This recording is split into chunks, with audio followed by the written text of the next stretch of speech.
मेरा क्षण क्षण देश के लिए, मेरा पल पल देश के लिए, मेरा कण कण माँ भारती के लिए समर्पित। ये शब्द हैं प्रधानमंत्री नरेंद्र मोदी के। नमस्कार, मैं हूं संतोष सारंग और आप देख रहे हैं वर्णिका हिंदी का खास कार्यक्रम शब्दों की सत्ता।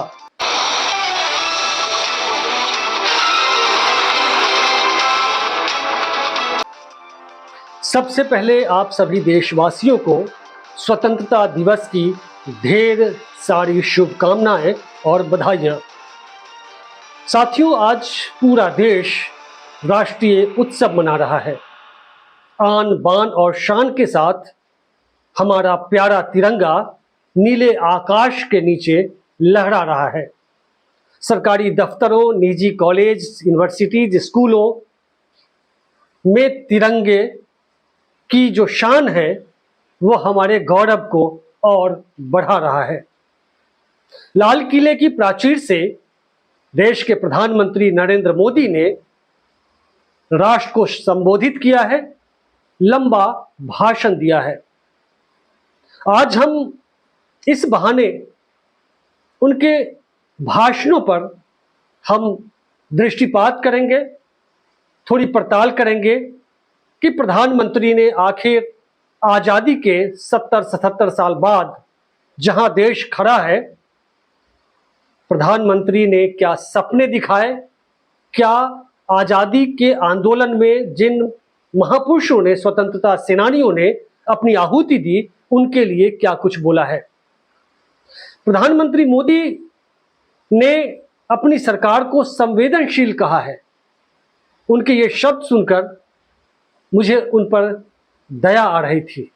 काश यह सरकार संवेदनशील होती तो हमारे देश की बेटी विनेश फोगाट को सड़कों पर यूं घसीटा नहीं जाता, बूटों से रौंदा नहीं जाता, किसानों को आतंकवादी, खालिस्तानी नहीं कहा जाता और 700 से अधिक किसान शहीद नहीं होते।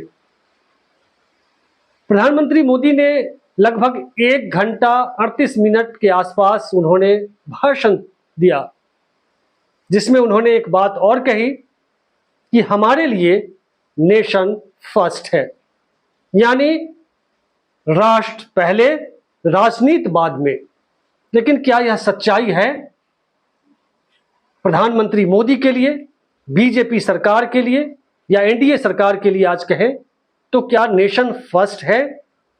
पिछले 10 सालों में कई ऐसे मौके आए जिसमें लगा कि नेशन फर्स्ट नहीं, पॉलिटिक्स फर्स्ट है प्रधानमंत्री मोदी के लिए।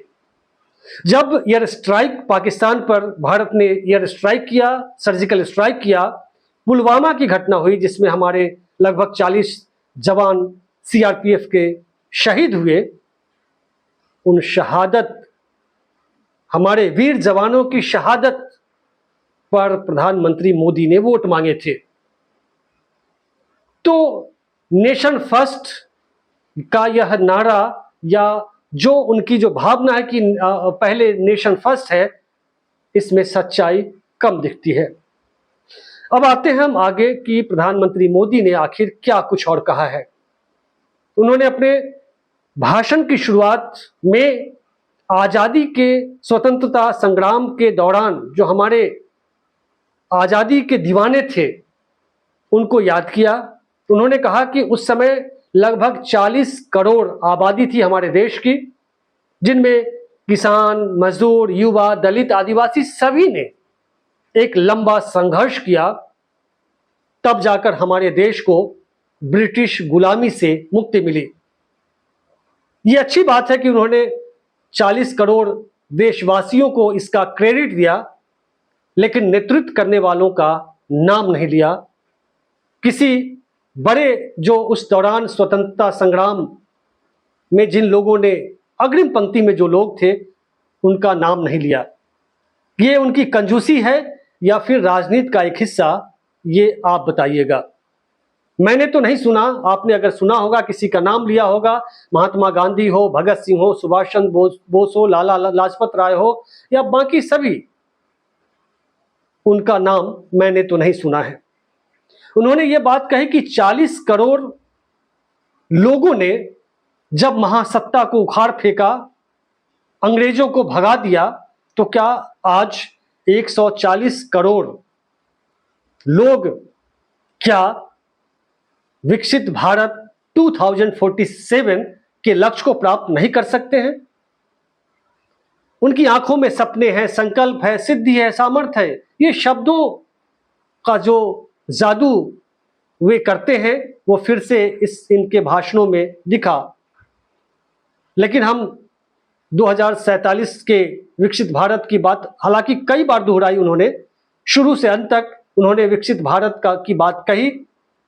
लेकिन एक बात बहुत महत्वपूर्ण उन्होंने कही इस दौरान कि 40 करोड़ लोगों ने आजादी की लड़ाई लड़ी, उन पूर्वजों के खून रक्त हमारी रगों में बह रहे हैं। लेकिन प्रधानमंत्री जी, क्या वाकई आपकी रगों में उन स्वतंत्रता सेनानियों के रक्त बह रहे हैं? भगत सिंह के रक्त बह रहे हैं, सुभाष चंद्र बोस के बह रहे हैं, खुदीराम बोस के रक्त बह रहे हैं, महात्मा गांधी, लाला लाजपत राय, अशफाक उल्लाह, तमाम ऐसे जो बड़े बड़े वीर बांकुर हुए, उनके रक्त बह रहे हैं? नहीं बह रहे हैं मोदी जी। आपके जो वैचारिक पूर्वज हैं, सावरकर, गोलवलकर, हेडगेवार, श्यामा प्रसाद मुखर्जी, इन लोगों के रक्त बह रहे हैं जो उस समय अंग्रेजों के साथ खड़े थे। द्वितीय विश्व युद्ध के दौरान 8 अगस्त 1942 को महात्मा गांधी के नेतृत्व में भारत छोड़ो आंदोलन की शुरुआत हुई थी। उस आंदोलन का हिंदू महासभा ने, जिसके नेता आज बीजेपी के, मोदी जी के या बीजेपी के तमाम नेताओं के वैचारिक पूर्वज हैं, उन लोगों ने मुस्लिम लीग के साथ मिलकर, और कई संगठन थे जो अंग्रेजों के साथ खड़े थे, और प्रस्ताव पास करके भारत छोड़ो आंदोलन को असफल करने में लगे रहे। सावरकर ने अपने स्वयंसेवकों को कहा कि वे अपने पदों पर बने रहे, यानी अंग्रेजी सरकार में जो पद पर बने थे वे बने रहे। उस समय बंगाल में मुस्लिम लीग की सरकार थी और हिंदू महासभा ने और मुस्लिम लीग की सरकार थी। हिंदू महासभा के नेता बंगाल में उस समय श्यामा प्रसाद मुखर्जी थे। उन्होंने भी वहां प्रस्ताव पारित करके इस आंदोलन को असफल करने में अपनी पूरी ताकत लगाई। सावरकर वही है जो अंडमान की सेल्यूलर जेल में सजा काटते हुए अंग्रेजी सरकार से को माफीनामा लिखा, और माफीनामा लिख करके उन्होंने ये कहा कि हम अब आपके साथ हैं। लंबा चौड़ा कई माफीनामा उन्होंने लिखे हैं और अंग्रेजी सरकार के साथ सावरकर खड़े हो गए। उसके बदले उन्हें 60 रुपए प्रति माह पेंशन मिलने लगा। ऐसे थे इनके पूर्वज जिनकी रगों में रक्त बह रहे हैं। आजादी 15 अगस्त 1947 को आजादी मिली, उसके एक दिन पहले जो आरएसएस का मुखपत्र है ऑर्गेनाइजर, उसमें एक संपादकीय छपता है।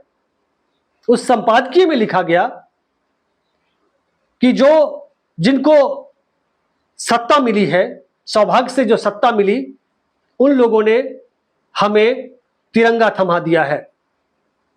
हिंदू कभी इस तिरंगे का सम्मान नहीं करेंगे, इस तिरंगे को अपने दिल से नहीं लगाएंगे, क्योंकि ये 3 शब्दों से बना है और 3 अशुभ होता है।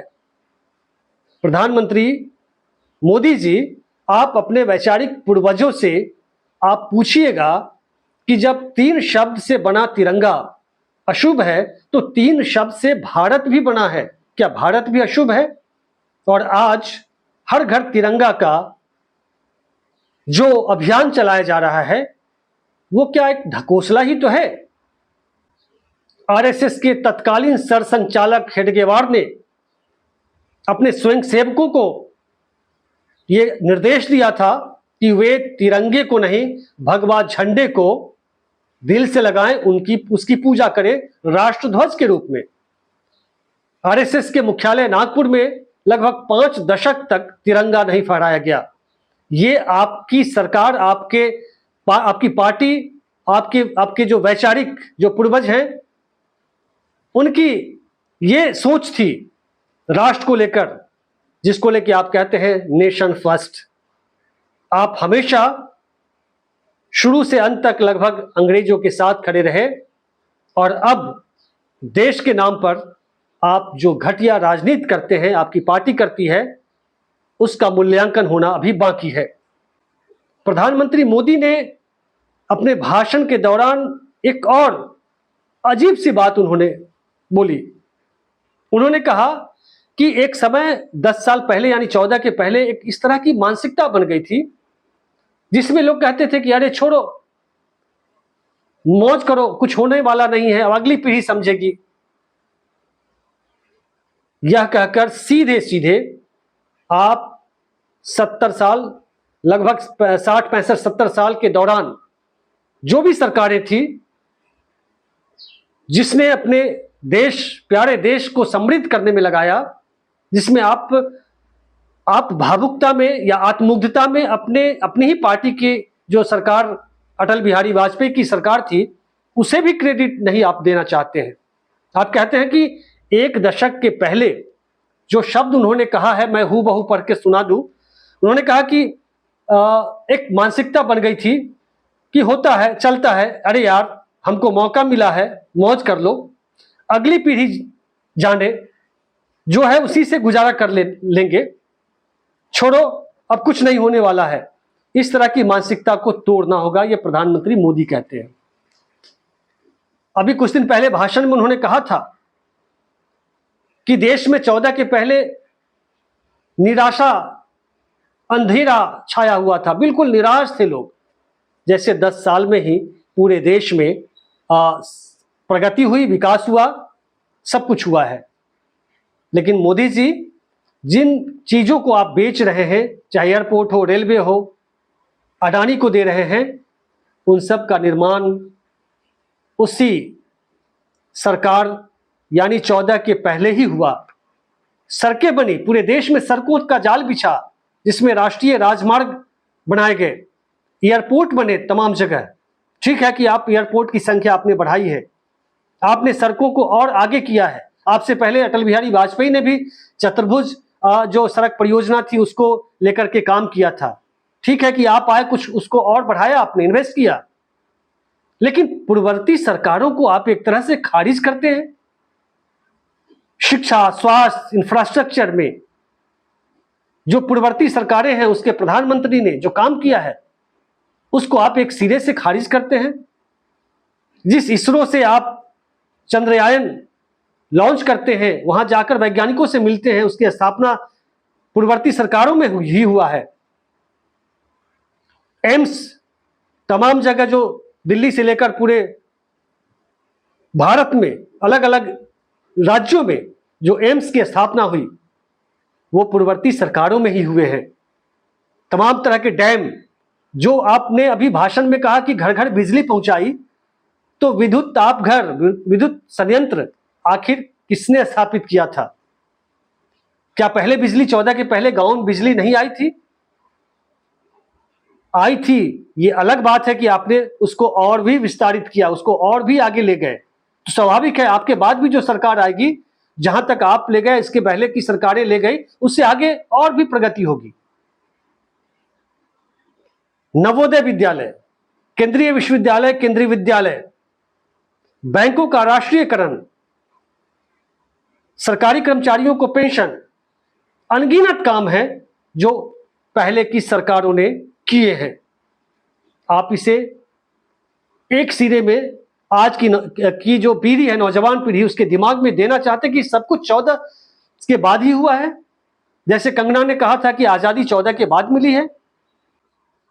इतना ही नहीं, हरित क्रांति, श्वेत क्रांति, ये तमाम तो पहले ही हुए। और कल्याणकारी योजनाएं, क्या आज आप मुफ्त अनाज की बात कर रहे हैं, लाल कार्ड, पीला कार्ड, ये तो पहले से चल रहा है। मनरेगा जैसी योजना आई, आरटीआई सूचना के अधिकार, इसके पहले की सरकार ने आरटीआई 2005 में लाकर नागरिकों को सशक्त करने का काम किया। फूड सिक्योरिटी, एक जो खाद्य सुरक्षा कानून बना, वो तमाम काम पहले हुए हैं। तो इस तरह से आप लाल किले की प्राचीर से एक जो चुनावी भाषण आपने दिया है, यह चुनावी भाषण है, इससे देश को निराशा हाथ लगती है।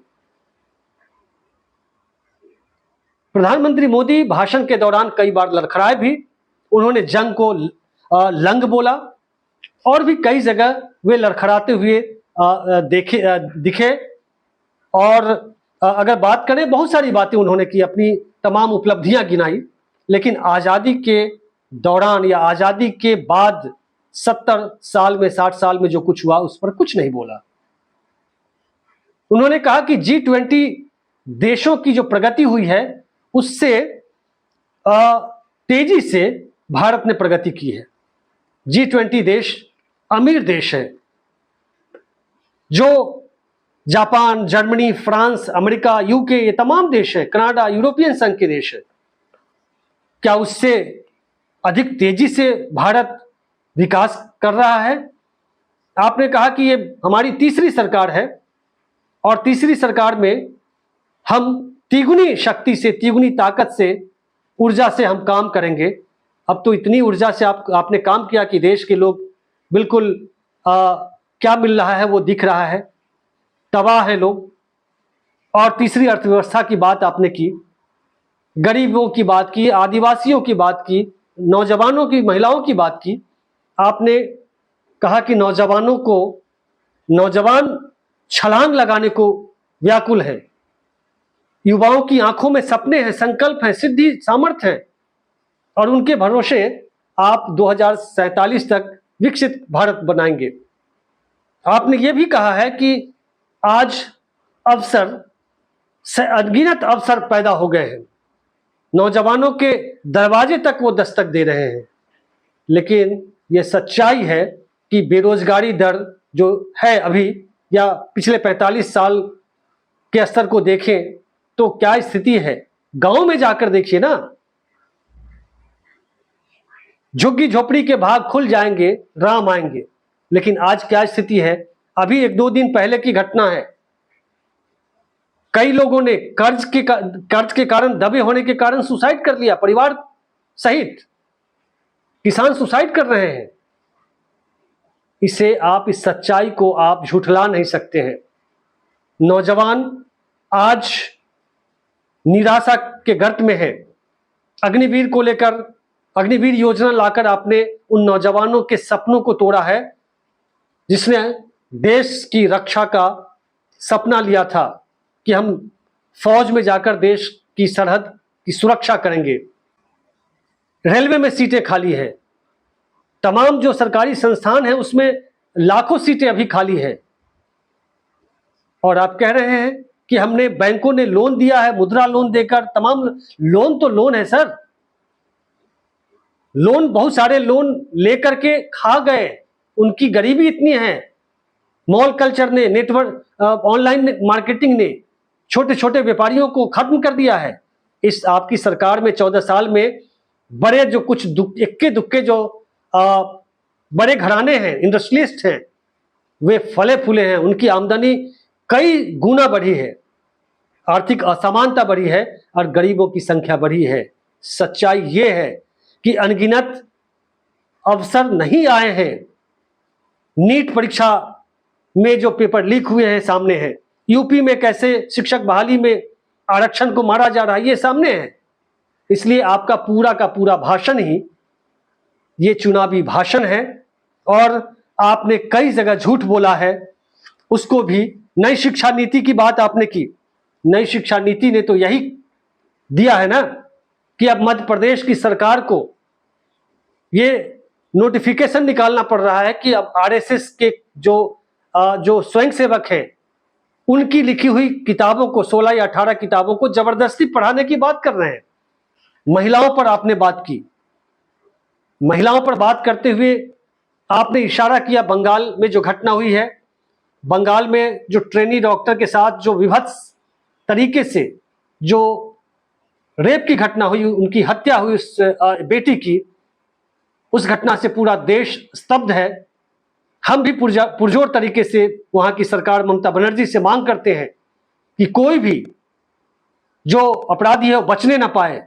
आपको जवाब देश को देना होगा कि आखिर वहां अस्पताल में इस तरह की घटना कैसे हो गई। मुजफ्फरपुर के पारू में जो एक बेटी के साथ, दलित बेटी के साथ जो अपराध, जो घटना हुई, जिस तरह से रेप की, उसके स्तन काट दिए गए, उनके प्राइवेट पार्ट में 50 से अधिक निशान मिले हैं घातक हथियार के। ये देश कहां जा रहा है? और आपकी पार्टी बंगाल पर नजर डालती है, मणिपुर पर नजर नहीं डालती है। आप सिलेक्टिव होकर बेटियों को देखते हैं। कठुआ से लेकर उन्नाव और तमाम जगह जो इस तरह की घटनाएं होती रही हैं, तो उसको आप सिरे से खारिज करते रहे हैं। गैस पहुंचा दिया आपने, शौचालय बनवा दिया आपने, बिजली पहुंचा दी।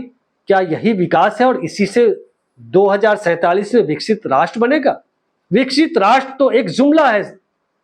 कोई राष्ट्र विकसित बनता है, उसके पैमाने क्या होते हैं जरा देखिएगा।